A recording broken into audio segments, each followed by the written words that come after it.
Bonjour, professeur Lamia Ali Pacha, chef de service de neurologie au CHU Mustapha.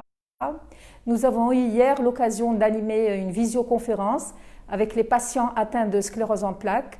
Cette visioconférence a été animée par différents professeurs en neurologie du centre, de l'Ouest et de l'Est. Ça nous a permis d'éclairer nos patients sclérose en plaques sur la façon de se conduire et de se comporter en cette période très difficile et particulière qui est la période Covid. Les malades ont eu l'occasion de poser diverses questions et de s'informer sur leur pathologie, sur la façon particulière de la prendre en charge justement en cette période Covid.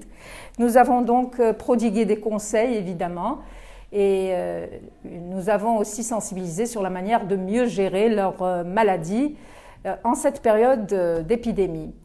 Les patients Covid sont des patients fragiles.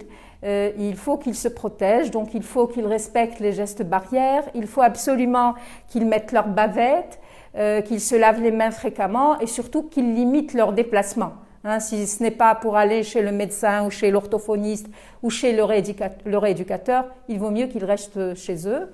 Ceci dit, le patient atteint de sclérose en plaques doit impérativement continuer à prendre son traitement.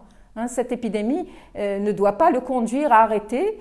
Tous les services de neurologie sont ouverts, donc s'il est en rupture de traitement, il faut absolument qu'il revoie son neurologue pour qu'il puisse poursuivre son traitement.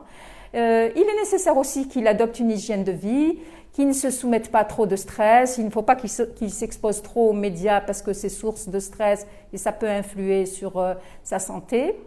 Alors, par rapport aux préoccupations des patients, beaucoup s'interrogent sur la non-disponibilité de certaines molécules, de certains médicaments, notamment l'absence de tout médicament pour les formes progressives, qui sont une des formes de cette maladie et qui sont très handicapantes.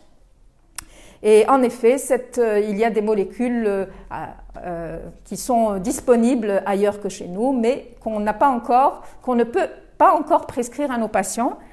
Et donc, il est impératif de les avoir pour améliorer l'état de santé de nos patients.